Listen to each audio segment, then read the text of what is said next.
l'agrothérapie, c'est quoi? L'agrothérapie, c'est, je dirais, une médecine causative. Hein. Elle est naturelle, elle est universelle. Parce que tout le monde est agrothérapeute par nature. Tout le monde pratique l'agrothérapie. L'agrothérapie, c'est manger et boire pour combler nos besoins nutritionnels, nos besoins médicaux et nos besoins spirituels.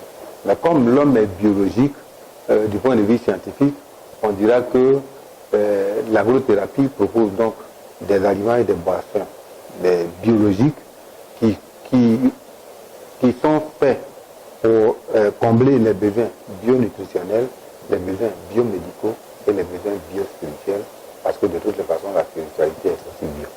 Alors, il faut dire que les besoins médicaux ont deux déclinaisons.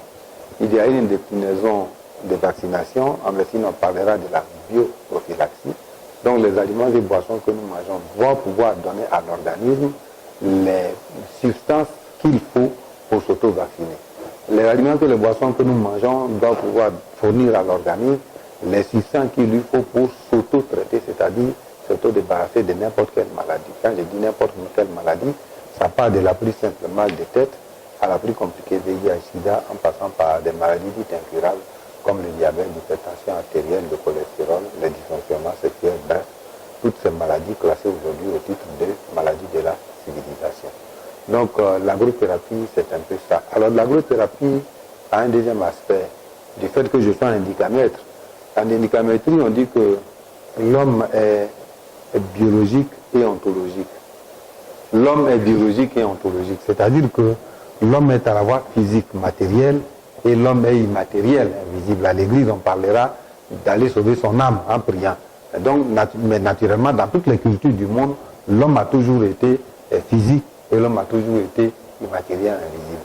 Donc, l'indicamétrie prend en compte tout ça. D'ailleurs, ça me permet de définir l'indicamétrie en disant que l'indicamétrie, c'est une science qui est faite pour étudier les indicateurs objectifs classiques, c'est-à-dire regarder l'homme dans sa nature physique, mais aussi prendre en compte les indicateurs subjectifs qui sont individuels ou sociétals. C'est-à-dire que moi, dans ma nature, je peux avancer, je peux être intelligent, je peux faire des choses positives ou négatives, c'est selon, mais cela ne dépend pas forcément de l'action que j'engage, parce que quand j'engage une action, je suis convaincu et je l'engage pour réussir, mais elle peut ne pas réussir.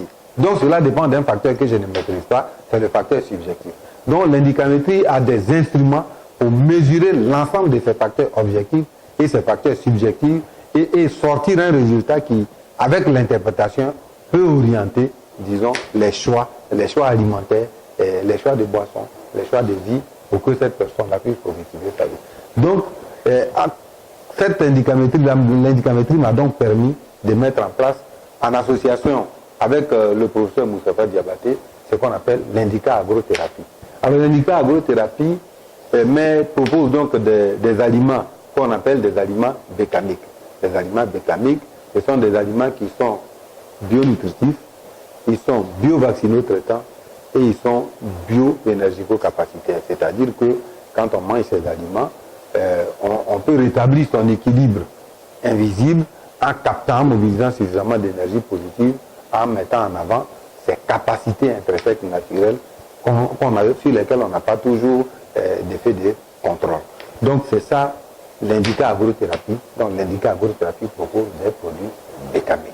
Donc pour résumer, il y a deux, disons, générations. Il y a les produits de première génération qui sont des aliments très biologiques, qui sont bionutritifs, biopréventifs et biotraitants parce qu'ils apportent des minéraux, des oligo-éléments et des substances phytochimiques de façon générale pour répondre à l'ensemble des besoins de l'organisme. Donc, les aliments et boissons très biologiques vont donc combler les besoins nutritionnels, les besoins médicaux, les besoins d'équilibre mental. Et les aliments bécamiques vont donc combler naturellement l'ensemble des besoins, disons que je viens de citer plus haut, mais avoir un apport substantiel sur la capacité de l'homme à s'autopropulser en mobilisant suffisamment d'énergie positive.